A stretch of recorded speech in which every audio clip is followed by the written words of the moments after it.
Okay, all right, ladies and gentlemen, welcome back to Torah Studies. This is our weekly look at the Torah portion. Torah portion this week is Shelach, and it talks about one of the greatest dramas in Jewish history, a saga that ends in disaster and in the stalling of the Jewish entry to the land of Israel for 4 decades, 40 years. The famous joke, why did the Jews wander for 40 years in the desert? Because no one wanted to ask for directions. That is not true. That is not at all the story that actually transpired.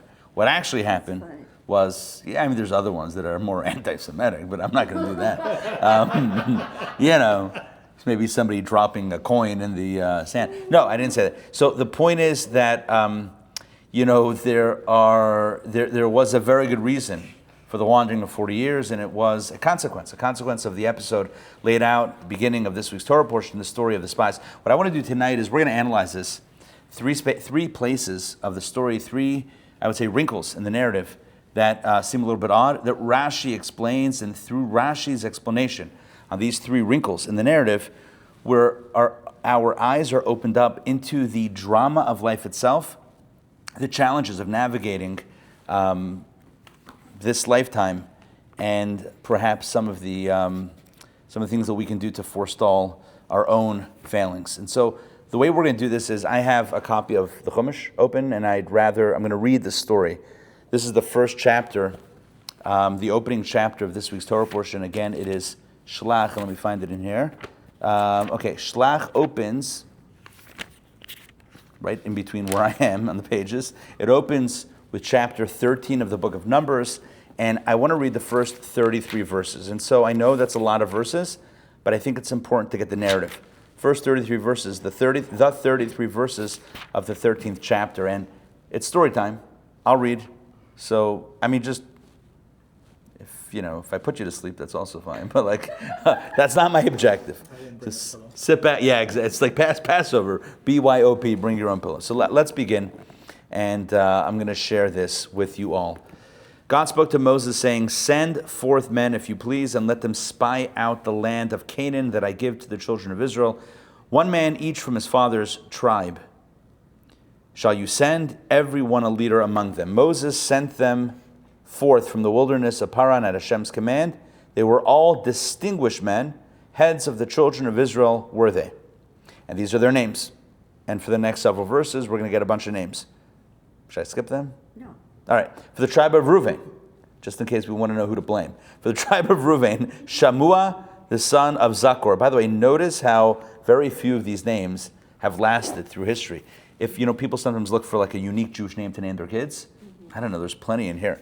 For the tribe of Shimon, Shaphat, son of Hori. For the tribe of Judah, Kalev, son of Yefunah. For the tribe of Yisachar, Yigal, son of Yosef. For the tribe of Ephraim, Hoshea, the son of Nun. For the tribe of Benjamin, Palti, the son of Raphu. For the tribe of Zevulun, Gadiel, son of Sodi. For the tribe of Joseph, for the tribe of Manasseh, Gadi, son of Susi. For the tribe of Dan, Amiel, son of Gemali. For the tribe of Asher, I don't like the way it's written over there. Sisur, son of Michal. For the tribe of Naphtali, Nachbi, son of Vavsi. For the tribe of Gad, Geuel, son of Machi. Sounds like sushi. I'm kidding. It does not sound like sushi. What? All right. These are the names. Those are the 12 tribal leaders. These are the names of the men whom Moses sent to spy out the land. These are the names of the men whom Moses sent to scout out the land. Moses called Hoshea, son of Nun, Yehoshua. Moses sent them to spy out the land of Canaan, and he said to them, "Ascend here in the south and climb the mountain. See the land. How is it? And the people that dwells in it, is it strong or weak? Is it few or numerous? And how is the land in which it dwells? Is it good or is it bad? And how are the cities in which it dwells? Are they open or are they fortified? And how is the land? Is it fertile or is it lean? Are there trees in it or not? You shall strengthen yourselves and take from the fruit of the land the days," and that ends the quote for the marching orders. And the Torah says, parenthetically, the days were the season of the first ripe grapes, which means, I guess, there was plenty of produce to collect. They ascended and spied out the land. They ascended and scouted the land, from the wilderness of Zin to the expanse, at the approach to Chamos. Okay? They ascended it in the south, and he arrived in Hebron, where there were Ahiman, Sheshai, and Talmai, the offspring of the giant. Hebron had been built 7 years before Tzoan of Egypt, in case anyone is wondering. They arrived at the valley of Eshcol and cut from there, Eshcol means vine, and they cut from there a vine with one cluster of grapes, actually means cluster, and bore it on a double pole, and of the pomegranates and of the figs. They named that place the valley of Eshcol because of the cluster, Eshcol, that the children of Israel cut from there. They returned from spying out the land at the end of the 40 days.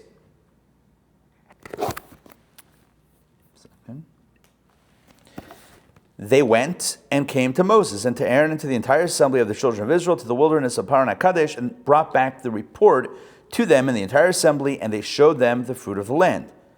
They reported to him and said, we arrived at the land to which you sent us, and indeed, it flows with milk and honey, and this is its fruit, but, and that but is doing a lot of heavy lifting. The people that dwells in the land is powerful, the cities are fortified and very great. And we also saw there the offspring of the giant. Amalek dwells in the area of the south. The Hittite, Jebusite, and the Amorite dwell on the mountain, and the Canaanites dwell by the sea and on the banks of the Jordan. A lot of hostile folks around the area. Things have not changed. We continue. Caleb silenced the people toward Moses and said, we shall surely ascend and conquer it, for we surely can do it. But the men who had assembled with him said, we cannot ascend to that people, for it is too strong for us. They brought forth to the children of Israel an evil report on the land that they had spied out, saying, the land through which we have passed to spy it out is a land that devours its inhabitants. All the people that we saw in it were huge. There we saw the Nephilim, the sons of the giant. From among the Nephilim we were like grasshoppers in our eyes, and so we were in their eyes. And the people, that's it, that's the first chapter. And the people cry, and the people shout out to Moses and to God, why'd you take us out of Egypt? We're going to get slaughtered in the desert. We're going to get slaughtered upon our approach. This is a disaster. This is a mistake. Should have never rocked the boat. We would have been happy as slaves, as it were, in Egypt. And God says to Moses, ultimately, look, if they don't want to go to the land, they won't go to the land. Over the next 40 years, this generation will all die out naturally.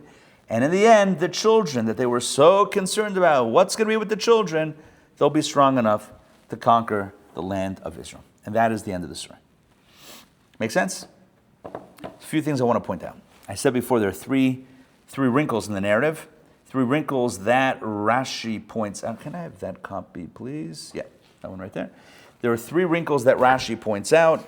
3 messages for us, and the narratives are going to be woven together. And so let's begin with the first of the 3. So the way we're going to do this is we're going to look at, a second here, we're going to look at text 1a.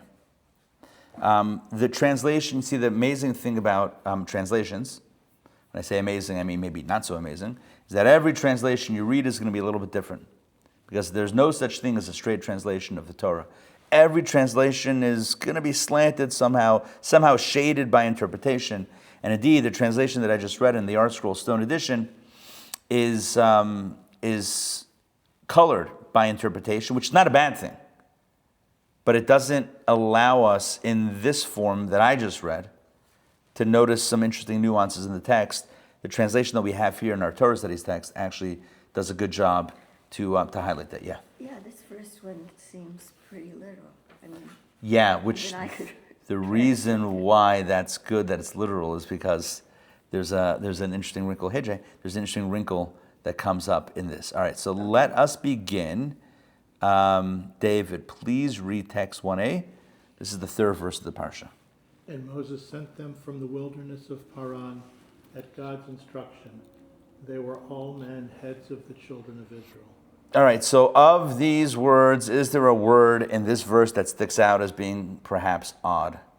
Which word? What's Hama? Where? Hama. Oh, I was looking at the Hebrew. Oh, no, not the Hebrew. Oh, Hema, they were.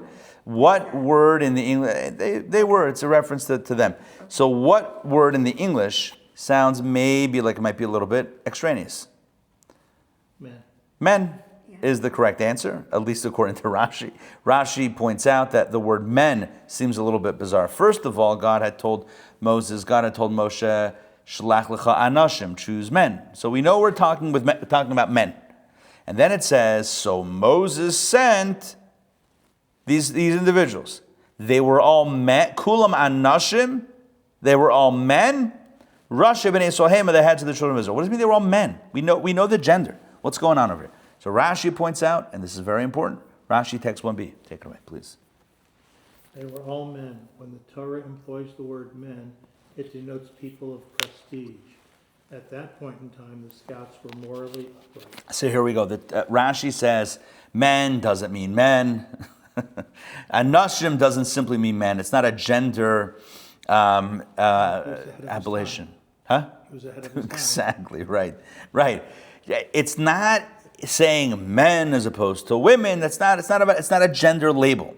Anashim here is, as is used in many places in Scripture, it connotes the idea of chashivut, which means prestige and honor.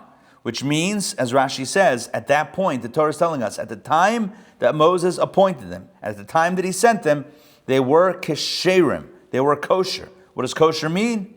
Upstanding. Yeah, they were upstanding, they were okay, they were kosher. All right, which, by the way, foreshadows the great fall that they experienced, the downfall in their moral uprightedness. Well, that certainly didn't last for too long. But again, Rashi points out the fact that the Torah uses the word anashim, kulam anashim, they were all men. We know they were men. What's happening here? No. They weren't just men. They were upstanding individuals. That's what it means by anashim, upstanding individuals. Good.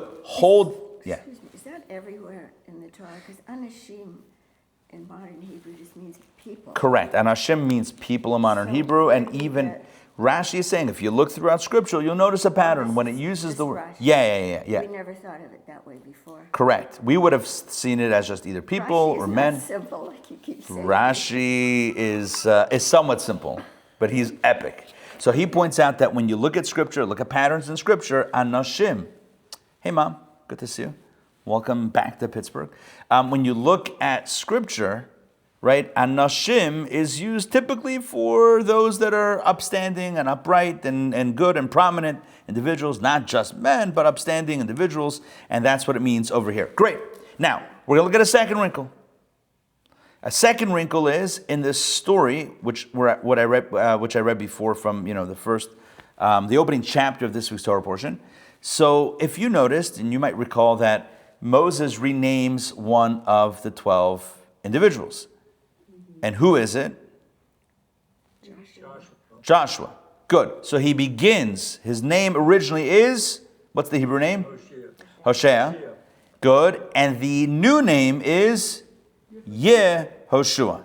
So he adds the extra yud, revowelizes it. So it's not Hoshea, but it's Yehoshua. Great. What is the significance? Again, we turn to Rashi. So let us continue with exploring Rashi. Dasi, please read this. This is text 2a. These are the names of the men Moses sent to scout the land, and Moses called Hosea, the son of Nun, Joshua. And Rashi, please. And Moses called Hoshea Joshua. He prayed for him, may God save you from the counsel of the spies. Okay, perfect. So now in English it doesn't really work so elegantly, but in Hebrew it works really well. The original name is Hoshea, which is just his name. And Moses, renames him Yehoshua. Now, if you know the prefix Yud, especially the two letters now at the beginning of his new name, which is Yud and Hey, that is one of the names of God that we don't pronounce the way it's written. So we'll say Ka, even though it's with a Y, but I'm just going to not pronounce it the way it's written. So Ka, so it's kind of Yehoshua, Ka Yoshiacha. May God save you. Anyway, again, it works in the Hebrew and the English. It's always going to fall a little bit flat because it's a play on the Hebrew letters and the Hebrew words. Bottom line is that Moshe changes his name as he departs. As the 12 individuals set off on their mission, Moshe pulls over Hoshea and says, hey, your new name is Yehoshua. That's not like, a spy, what's it called again? A spy alias. You're going to need this, that may God save you from the counsel of the spies. What does that seem to imply? That Moses already knows it's going to go Oh, Our nice, neat narrative is falling apart. We said what we said before, that as Rashi said before, that why are they called Anashim? Because they were all upstanding. They were all kosher. They were kosher. And now he's saying that as they're setting out, he renames Hosea Yehoshua. May God save you from the counsel of these guys. What does that mean? That means that Moses senses trouble, which raises a whole host of questions. 1 second. If he senses trouble, why is he still sending them? If he senses trouble, why is he only blessing one of them? If he senses trouble, how are they all kosher? None of this makes sense. By the way, when you learn Chumash and Rashi, you just these are all Rashi's comments, and this is the narrative, and you're supposed to just make sense of it. And when you just put the pieces together, there's a lot that doesn't fit. Were they kosher or not kosher? Was this mission going to succeed, or was it destined to fail? What's going on here? Let me add a third element, a third wrinkle. I said before 3 wrinkles. We have 2 out of 3. Let's get the third. The third is another anomaly in the text. All right, we'll read it inside over here. Let's take a look at the very next text. This should be, to my recollection, this should be text 3a. Oh, very good. Yes. Now, let me preface. Text 3a is the 26th verse of this opening chapter of our Torah portion. And if you recall from what I read kind of out loud before, in the previous verses prior to this verse that we're on now, text 3a, the previous verse describes how these individuals went out and they scouted out the land, and they checked out the land, and they saw what's going on, and there was eshkol, there were grapes and pomegranates and all of this wonderful stuff. And then it says they came back. Take a look at 3a. Mira, please read 3a. And they went and came to Moses and Aharon and to all the congregation of the children of Israel. Thank you. Now this verse, the wording doesn't make any sense. The Hebrew is vayelchu, they went out, vayavo, and they came back. You know what the problem with that is? We already know they went out. You don't need to tell me they went out and came back. They already went out. We already read about their departure. Are you with me on my question? The narrative already says they left. The narrative says, all right, let's do this. The narrative says they ascended and they spied out the land from the wilderness of Zin, to etc. And then it says they returned from spying at the end of the 40 days. So they ascended, they went out, they came back. And then the very next verse is this verse. And they went and came. They went and came? What do you mean they went and came? It should say they came to Moshe. They went and came. Rashi, again, ever sensitive to the nuances of the text, points out that there's something very important that the Torah is alluding to here. Text 3b. If you don't mind, one more text, Meira. And they went and came. Why does the Torah say, and they went? To compare their departure to their arrival. As they arrived with wicked counsel, so did they depart with wicked counsel. So Rashi says, why is it vayelchu vayavo? They went out and they came back. To tell us that their coming back was like they're going out. Just like when they came back, they were prepared to give evil counsel. So too when they left, when they departed, they also had that in mind. Kosher or not kosher? Rashi said before, at that time they were all kosher. And then he said that, okay, so a tale of three comments of Rashi. In the first comment that we pointed out, Rashi says, at that time they were all anashim, men of upstanding character, kulam kisherim, they were all kosher. That's one statement. And the next statement that we read from Rashi in his interpretation, Rashi points out that the reason why Moses blesses Joshua with a new name, Yehoshua, is that God should save him from the counsel of the spies. Seems like he's suspicious that something bad is going to happen.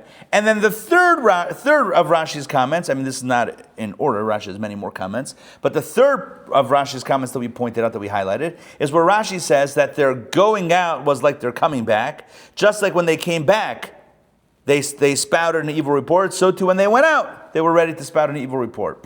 Were they kosher? Was there shenanigans? Was it evil shenanigans? What is the deal? And if you look carefully at Rashi, there's 3 different languages that are used. Number 1, he says they were all kosher. Then he says, Atzat Meraglim, the council of the spies. And then he says, the evil council of the spies. Kosher, council, or evil council. 3 different depictions. My friends, this is one of those questions where the question is the answer. And my question is, well, which one was it? And the answer is, all 3. They got progressively worse. In progressive descent. They started off when he appointed them as kosher. Very soon they got into council territory. And then they fell into evil council. Now you might be wondering, what's the difference between council and evil council? I'm going to explain. To explain this, to explain the downfall and the mistake of the spies. How did they go from kosher individuals to such a terrible, terrible fate? To understand this, I need to first preface what was their mistake in the first place. This is going to be very, very important. What was the signature error of these individuals? What do we call them? Trusting God. Well, hold on. Yeah, but we're going to get a little bit more nuance, and it's very interesting. What do we call them? It's the story of the 12 Meraglim. Meraglim are spies. You know what's amazing? What's amazing is when you read the narrative in the Chumash, in the Torah, they're not referred to as spies. Moshe never appoints spies. It's shocking, and it's surprising, and it's like, are you sure? I'm very sure. I've looked it over a few times. It does not, Moses does not call them spies. In fact, when I was reading the translation from the Stone Edition, you heard me a few times stop and correct myself. Because here in the English, in the Stone Edition, they're translated as spy. They were spy. He appointed spies. He sent out spies. They spied the land. Not one time does the Torah call them spies. Latur et haaretz, it says, means to scout the land. And now I ask you the question, what's the difference between spying and scouting? Can someone give me a working definition? Spying is more surreptitious. Surreptitious. Yeah. Surreptitious. Let's get into this. You know, a new restaurant opened in Atlanta, which is always the cause for tremendous celebration. If this were back in ancient temple times, we would all be showing up and bringing animal offerings and all that stuff. I'm kidding. But it's cause for celebration. There hasn't been a kosher dairy cafe, ever since I can remember here locally. There's one now, it's in Sandy Springs. It's in a building called the Dupree. It's the new location of the Federation and other Jewish organizations. We do classes there as well, and it's wonderful. I'm going to give you 2 scenarios. Scenario number 1. I tell you, I heard about this new restaurant. I haven't been there yet. What have you heard about it? And you say, I also haven't been there, but I'm meeting up with someone going tomorrow. I'm like, tomorrow I can't go, I can't join you. As I'm inviting myself to your little party that you didn't invite me to. I can't go tomorrow, but you know what, do me a favor. Let me know how it is. Get a variety of the menu and report back. Tell me how it was. Now, are you a spy? Did I make you a spy? I don't think I did. What did I do? I asked you to do the following. I said, I would like to know what the restaurant is like. How's the tuna melt? Is it fortified or not fortified? I'm kidding. How's the tuna melt? Just to blend the biblical parlance here. How's the tuna melt? How the salads? How's the flatbread? How's the coffee? Is it sweet or is it tangy? Tangy. I don't drink coffee, so I don't know. Whatever the flavor profile would be of the coffee, right? I would ask you the question. Tell me. Go to the restaurant, order a few things, and tell me. And you know what? If you don't mind, bring me some takeout. Bring me back something. Bring me back a salad. Bring me back a salad. I heard the pancakes are good. Bring me back a few items. Some grapes, some pomegranates, some salad. Maybe a Danish or 2. Okay, I've covered now the menu, right? So that's one model. Are you a spy? Are you secretly, covertly going in? No, you're walking in, ordering some stuff from the menu, tasting it, and coming back with some takeout or reporting back the experience, because I want to know what it's like. But imagine if I tell you, by the way, I am planning on opening up a restaurant also, and I would like to know what's on the menu. And I want to know their secret, because I hear in the first few weeks, everyone's talking about it. Like, what makes them special? Can you find out how their software, what software they use. Like, if you don't mind, like, try to sneak into the kitchen and see, like, what's in that tuna melt? Like, what are they putting in it? Like, what's the secret sauce? If you don't mind, report back to me a little bit of proprietary information so that I can gain an upper hand and maybe take over, and defeat them in this battle, a little corporate espionage. But in order to pull this off, you have to pretend to be a customer. What have I made you? A spy. Those are not the same things. Those are, in fact, completely different.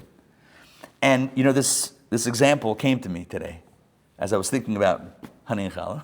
I'm kidding. As I was thinking, but it can't, this example, I think, I've heard this narrative explained, for many years in many different ways.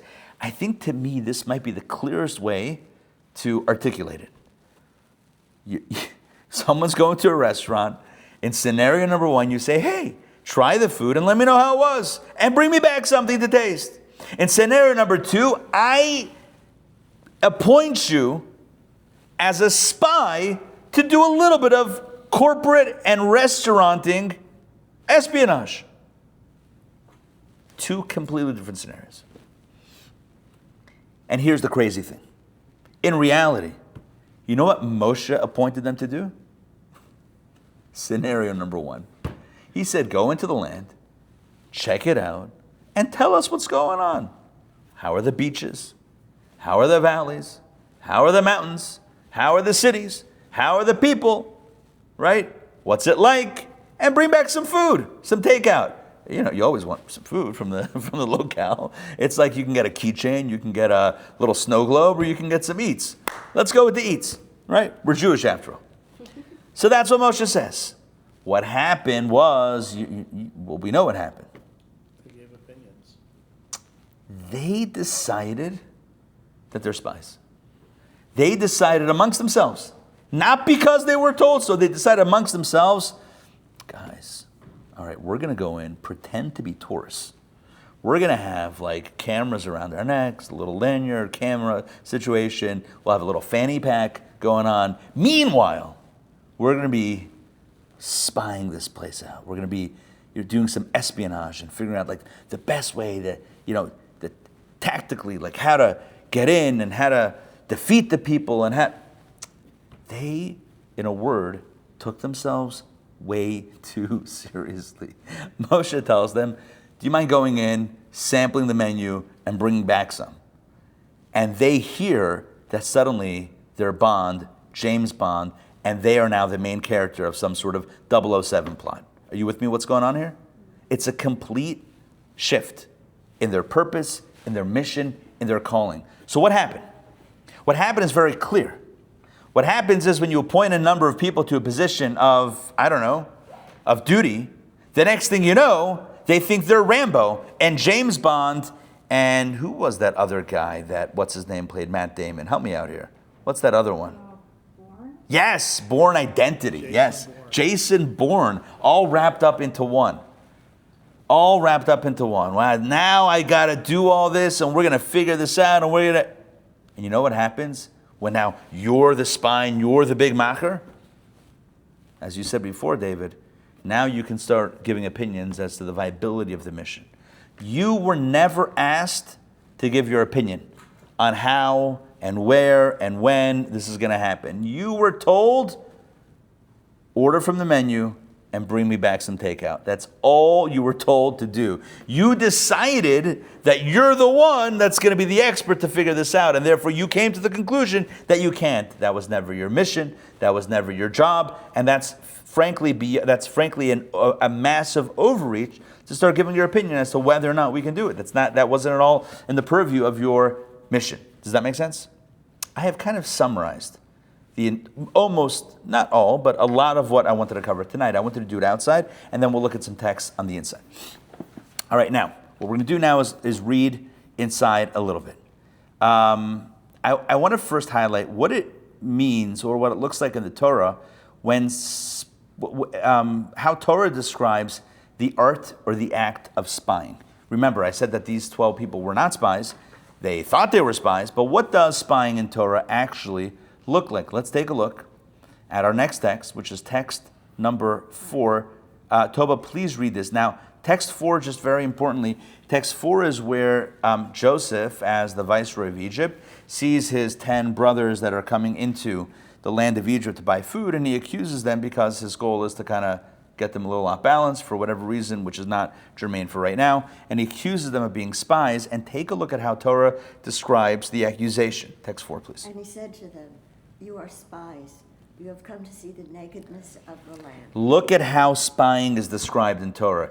Spies, what do spies do? They look at ervat ha'aretz, the nakedness of the land, meaning the vulnerabilities. As a spy, you're not just sampling and reporting. As a spy, you're trying to overthrow. It's covert. It's undercover. You're trying to actually vanquish the enemy, vanquish the other nation, and that is what Joseph accuses his brothers, falsely obviously. That's what he accuses them. But that gives us an insight as to what spying is. Text 5. But if it's using the same term, meraglim, Yeah. how do we really know that one is scout? and No, one is so what I'm spy? saying is, no, that's an excellent question. The big idea of this class is that the Torah never uses the word meraglim in the story. We always use meraglim, spies. And my point is that God doesn't tell Moses to send spies, and Moses doesn't tell them that they are spies.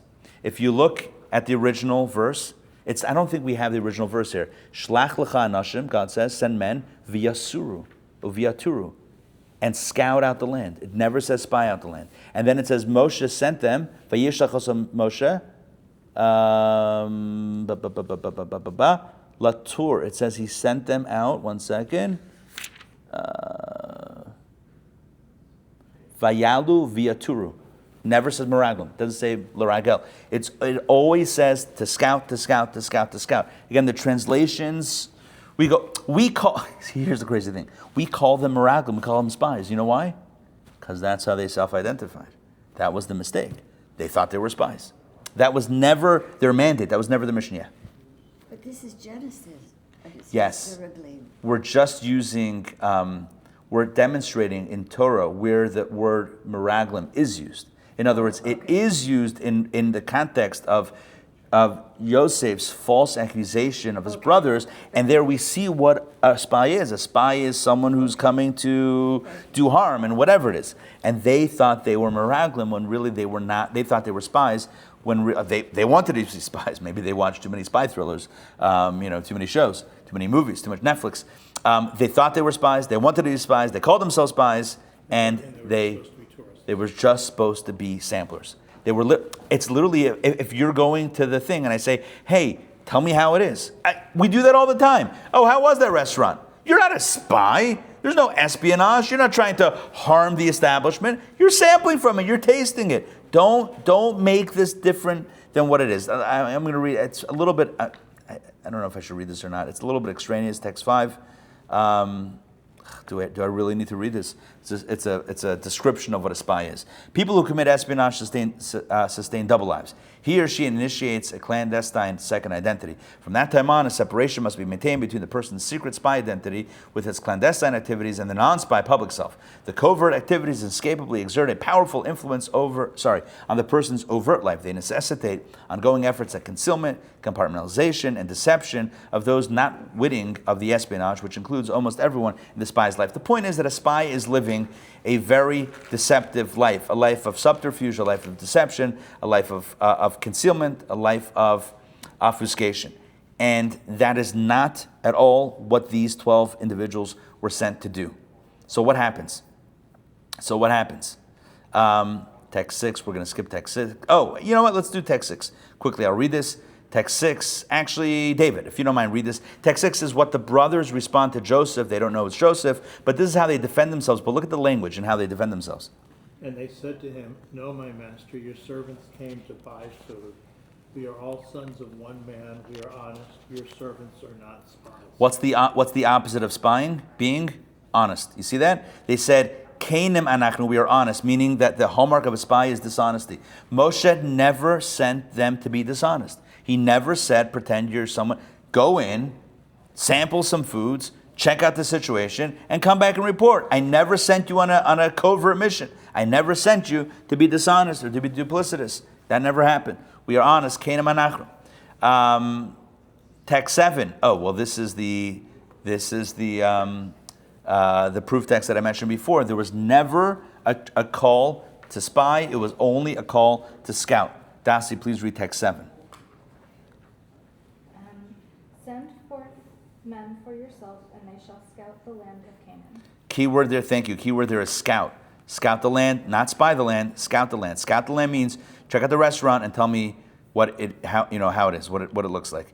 Oh, Rabbi David Kimchi, the Radak, and Sefer Shorashim, in his book of Shorashim, how do you translate Shorashim? Like root words in Hebrew. So he explains what tarim, what scouting means. Text 8, Me'ira. The meaning of scouting is to investigate and to search.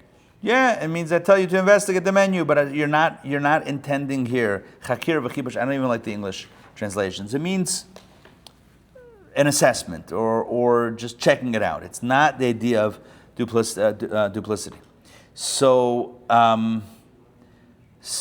what is the larger meaning here?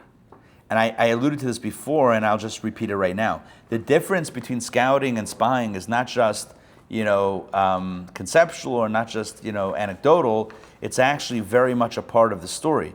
God did not require, or God did not concede to spying, because spying implies that it's going to be the strength of their surveillance that helps achieve the mission. Does that make sense? Like how good the spies are, that's how good we'll be able to defeat the enemy. I mean, the stories are coming out now, Israel and this situation that happened in Lebanon, another Iran, about certain missions and shall we say activities that happen to harm or defeat an enemy or a certain individual, and that was on the strength of the spying. If they would announce, "Hi there, we're from Israel, we've come to check out how you operate," that would not have worked. It only worked because they were spies. But in this case, it wasn't. God did not tell Moshe, and Moshe did not tell the people, or these 12 individuals, that they would be needed to spy in order for this to be successful. They were meant to check it out and report back. It was not going to be on the strength of the human initiative. It was going to be on the strength of God's miracle, and that is the fundamental distinction here. God did not say it would be relying on these 12 men's shoulders as to the success of this mission. Unlike what happens when there is a spy situation, where it is dependent on the spy, on the intelligence that you're gathering, this was simply a mission to scout out the land and report back. Let's take a look. I'm confused. We didn't say, can you show us your nuclear material? No, we did not. Or tell us where your leaders are hiding, because that would be very convenient. We didn't go in that way? We did not go in that way, no. Yes, and because we now live in a natural world, and we had to take matters in our own hands, but it was different then. Is there a relationship between the word vayaturu and being a tourist? Sounds very similar. Yeah, it does sound very similar. Tour would be to tour. Yeah. Now take a look at the Malbim. Malbim is a classic commentary, and look what he writes in text number 9. I think we're up to you, Toba, right? Yeah. God revealed to him that there would be no need for spies to secretly identify the land's vulnerabilities, for the land would not be conquered by natural means. Any attempt to capture the land by natural means would fail due to the might of its inhabitants. Instead, God intended to capture the land supernaturally. By the way, you might be wondering, so then what was the point of sending these people to scout out the land? Like, if you want to spy out to get the land, the vulnerability is one thing, but just to tell me what the restaurants are like in Canaan, like why is that relevant? The people were anxious about going into a new land. What's it like? We were in Egypt. We were in the desert. What's this land like? So come back and tell us how it's a land flowing with milk and honey. It was all about getting you excited about going to the restaurant. It's like, tell me how the food is. Oh, the menu's amazing. All right, I'm going tomorrow. That was it. It wasn't about the vulnerabilities of the land, how we're going to conquer it. That's an overstep. It was an overreach. It was never their mission. It was never their mandate. What's crazy is that anyone who talks about the story will always call it the story of the spies, when that itself was the mistake. It's a misnomer. They were never spies. They were never supposed to be spies. In fact, that was their downfall. Now we understand. Now we understand the 3 stages. When they were appointed, at the time of their appointment, when Moses handpicks 12 leaders, one from each tribe, they were all kosher. They were good people. They were upstanding people. And then they got in a room together and they started planning their mission. And you know what? They got excited.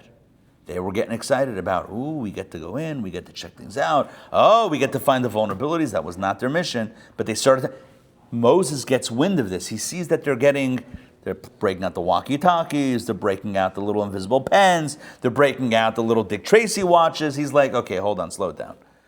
Joshua, come here. Now, why only Joshua? Joshua was going to be the next leader. So he's like, Joshua, or Hosea, your new name is Yehoshua. May God save you from the council, Atzas Hamaraglim, the council of spies. Meaning, I don't want you to get swept up in this spy gate. Sorry, that was not about the New England Patriots. I don't want you to get, if you know football, you know. If you know, you know. I don't want you to get swept up into, we could speak about the Patriots like that. They remember the 28-3 Super Bowl against the Falcons. Still painful for any Atlantan out there. So the point is, there was Deflategate, there was Spygate, a lot of gates over there back in the day. Moving back, Moses tells Joshua, nothing bad has happened yet. They haven't embarked on the mission. They haven't busted the whole plot over here. But I see they're getting a little too serious. They're like ordering from spy.com, if that's a way. I don't know better not go that way. I don't know what that is. But they're ordering already from these covert places. Slow it down. May God save you from the council, Me'atzat Meraglim. Not the evil council, nothing evil had happened yet, but from the whole notion that you're a spy. I hope that you don't get swept up into this shenanigans, the mishagas, the craziness. The I'm more important than I really am in this role stuff. It happens to people, by the way. You give someone, put them in charge of something, the next thing you know, they're running wild with it. It's like, take it easy. Just go to the restaurant, tell us how it is, and that's it. You're not Jason Bourne. Okay. That's Finish reading? Huh? Should I finish this? Oh, did I cut you off in the middle of a paragraph? I'm so sorry. I didn't realize. Okay, well, yeah, absolutely. Please finish reading. My apologies. All right, go ahead. No. There was no need to send spies to uncover the land's vulnerabilities, for nothing could stop God from giving the land to the Jews, no matter how they might enter. God permitted Moses to send these men because he knew the Jews did not believe in their hearts that it was a land flowing with milk and honey. Thus, he permitted Moses to send scouts to see the goodness of the land, not spies to see its nakedness. See that? And by the way, the new restaurant is called Honey and Challah, which is very similar to what we're talking about here. It was the people didn't believe that Israel was anything special. So it's like, go in and tell us the menu. It wasn't go in and tell us how we're going to conquer it. We don't need that. Dr. Max, you jump in? Thank you. Now, I had a question. Is there not a midrash that says that Moses went to Hashem and asked his advice about sending the spies? And to paraphrase, Hashem basically said, hey, your call. Yes. You can send them, you cannot send them. Correct. That is true? Yes, that is the opening two verses of this week's Torah portion where it says, Shlach lecha, send for yourself. And Rashi also points out, send for yourself means God says, I'm not telling you what to do, but if you think it's a good idea, do it. Meaning God had a... This comes from Rashi's interpretation. Yes, but it all fits together. Again, we're kind of learning with Rashi tonight. It all fits together, meaning God also senses the potential for failure. Now, God doesn't take away free choice, not from Moses and not from these 12 people. So they might take themselves a little too seriously. They might also fulfill the mission. It's a little bit risky. Anytime you put someone in charge of something, they might blow it up. And so God says, we don't really need this because I will carry you to victory. Meaning, I will carry you in. It's going to be successful. You don't need to send anyone.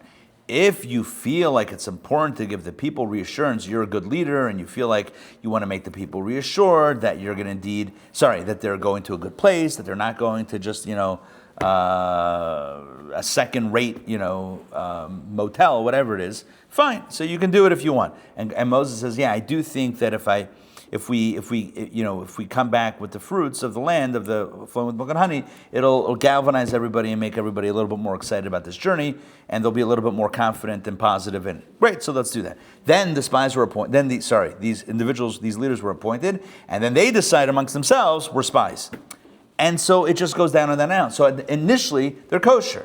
then they consider themselves spies. And then the third Rashi that we highlighted earlier, Vayelchu vayavo, they went out and came back, and Rashi says the going out and the coming back are equal, just like they went out with evil intent. Just like they came back with evil intent. They went out with evil intent, and there Rashi indicates that by the time they had departed, they had gone to the third stage, which is not just we're spies, but we don't think this is going to be feasible, and we're going to come back with a report that clearly indicates this.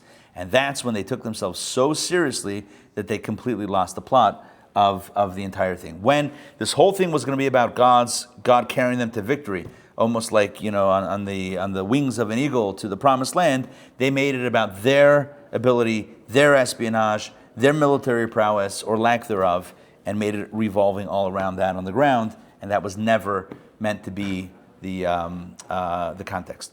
So, yeah. If Moses already sensed trouble in the winds, Good. why did he not just call all 12 of them together rather than only Good.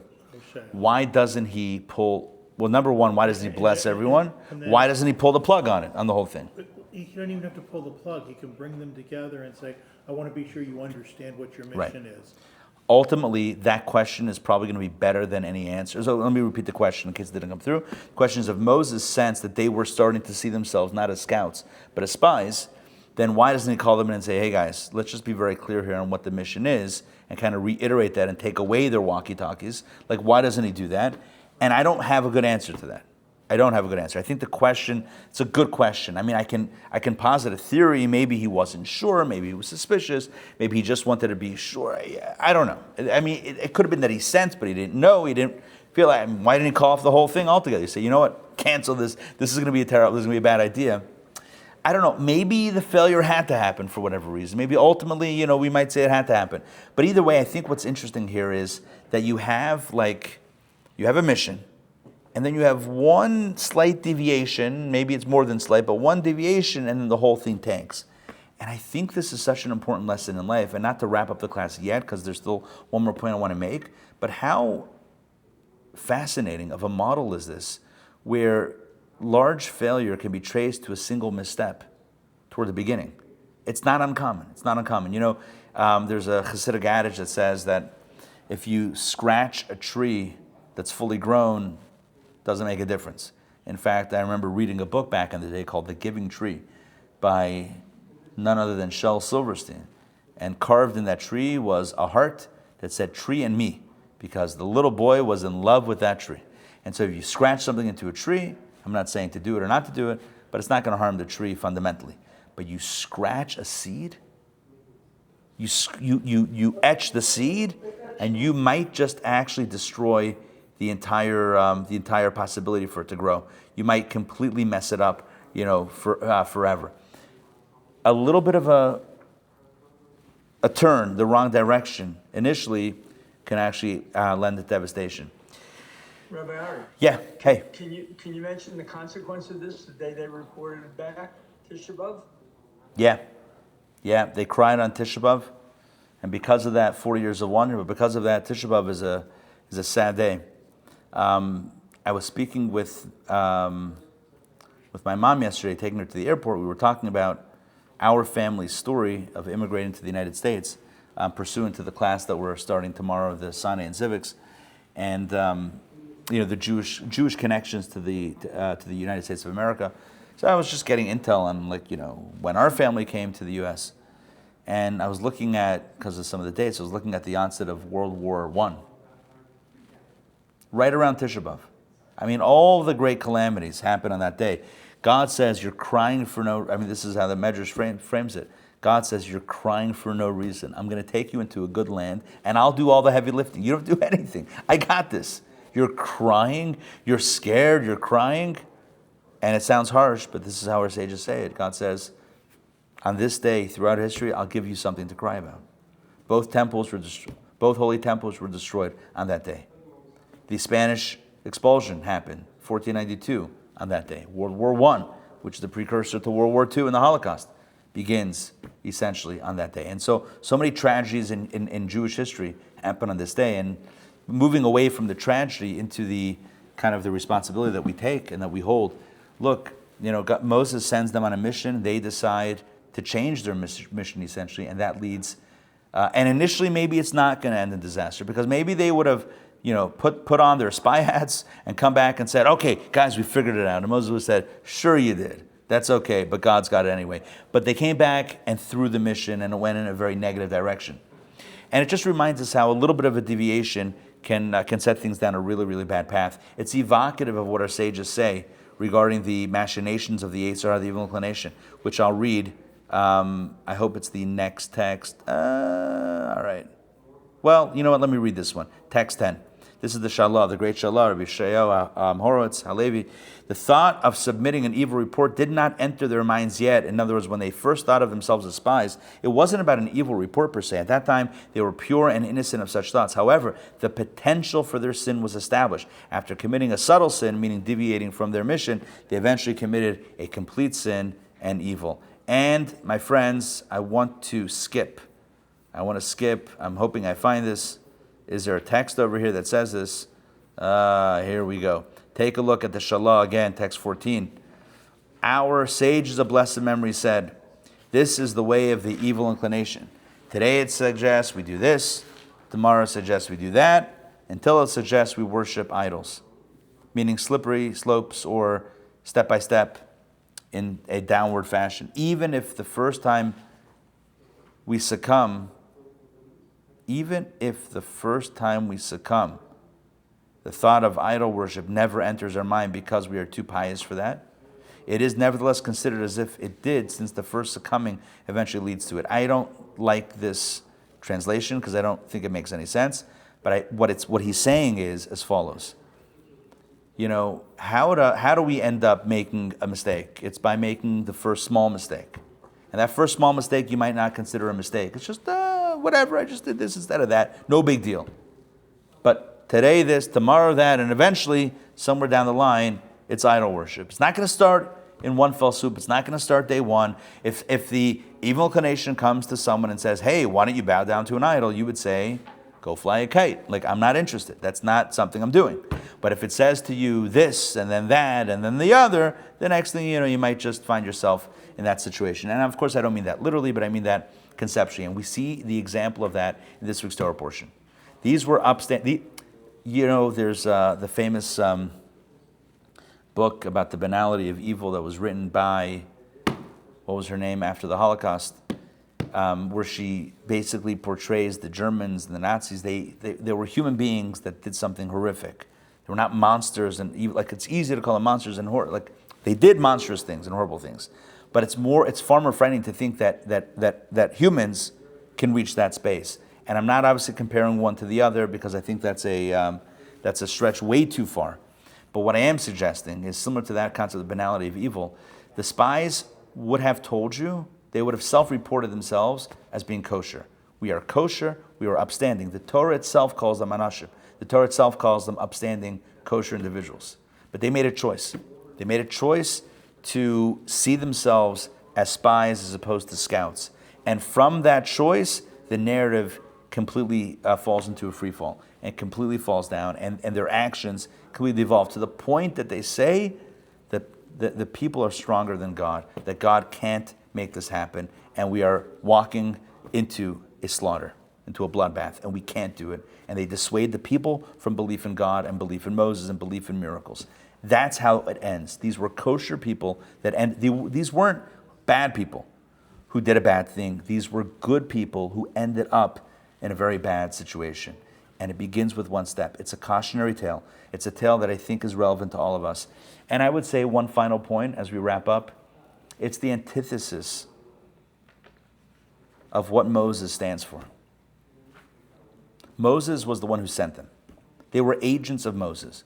Now, in any financial deal, if you appoint someone your agent and they deviate from your agency, the deal is null and void. If you give someone, if you mandate someone or empower someone to purchase something for you at, under certain terms, and they deviate from that, you take them to court, and you're not on the hook for that because they never had the power to do that. Moses appointed scouts.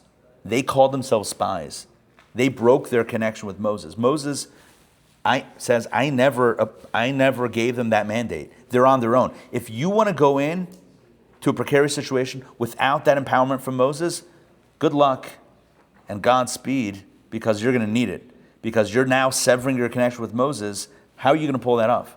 Plus, Moses is the epitome of truth. Moshe emet v'Torato emet. Moshe is truth and his Torah is true. Moses is the epitome of truth. The epitome of spying is duplicitousness. I can't pronounce it. Duplicity. There you go. That seems much easier than what I was trying to pull off. It's all about presenting oneself as untrue. Remember what the brothers said to Joseph? We're not spies, we're honest.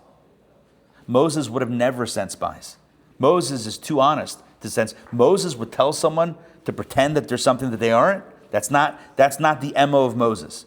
That is not how Moses rolls. That's not what Moses does. And that's not what Moses would have empowered them to do. The moment they decided that we're spies, we need to don our spy gear, we need to get our infrared glasses, we need to get our night vision goggles, is the moment they lost the plot, they lost Moses, they lost the blessing, and the story falls from there. Again, the personal note is, and I'm trying to figure out how to make this more inspiring, but the personal note is a cautionary tale, right? You tell yourself, what's the big deal? It's only X, Y, and Z. All right, maybe today it is, but what about tomorrow? It might go a little bit further. So let's learn from the spies to stay true to the mission and to be careful with the subtle things, because the subtle things don't always remain subtle. Sometimes they can lead to ill-desired consequences. Make sense? All right? Dominoes. In a negative way. You tilt the first domino. And the next thing you know, all the things are falling. All right, that takes us to the end of today's class. Again, the message is, let's stay true to the mission. Tomorrow, we begin our new course, Sinai and Civics. If you have not yet signed up, but you're considering it, come to the first one. Try it. You'll like it. The first one, we talk about the covenant, the great covenant of the Jewish people, the great covenant of the United States of America. We talk about the parallels between the Torah's values and the founding fathers of our country. And all of this and more coming up in our first lesson at Sinai and Civics. 4 weeks exploring Torah influence on our great nation in conjunction with 250 years of our country's founding. All right, so that's it for tomorrow. And otherwise, what do we have upcoming? Stay tuned. Stay tuned for more things. And indeed, may the learning be in merit to your grandfather. Please remind me one more time. Yaakov Tzvi ben Nachum v'Chanaleah. Yaakov Tzvi ben Nachum v'Chanaleah. His neshama should have an aliyah. His neshama should have an ascent above. And indeed bring blessings for you and the whole family. And let us say, Amen. Amen. All right. And honey and challah is good. And honey and I'll give you my report. David will report back. Yeah, I know, right? Any corporate secrets that you can share? I wasn't spying. You were just tasting. You were not spying. Not a secret, but if you go before 9, 10, Before 10. if you go before 10, there's a discount. Really? Discount. What? I went there last week. Before 10 a.m. there's a discount? Yeah. Really? Discount. All right. Everything. Honey and challah. The more you know. Your order. Toba, have you been to the new restaurant? The new restaurant. Honey and I challah? hadn't even heard of it. Well, now you have to go. When you go there, if you don't mind, pull off a little espionage while you're at it. I'm kidding. It's actually closer than going to the places in Cocoa Hills. Yeah, it's about 10 minutes away. 10 to 12, maybe 10, 13. In the Dupree. It's on Paces Ferry. I've Powers seen it. Ferry. Powers 35. When I was at the Dupree Yeah, last time. yeah. Oh, It's okay. like the. When you were there last time, was it open or they were still building it out? Yeah. I think it walked was in, open. Maybe it was security open, yeah. guard saw my confused face, and he's like, "The cafe is over there." It's like I get multiple confused faces a day. I'm sure they're getting confused all the time. All right, good. Makes sense? All right, thank you all for coming out tonight. Thank you to our online crew, strong as ever. And may God bless our week and our days ahead. All right, we'll see you guys. Laila Tov. Thank you. Pleasure. It's a schwa.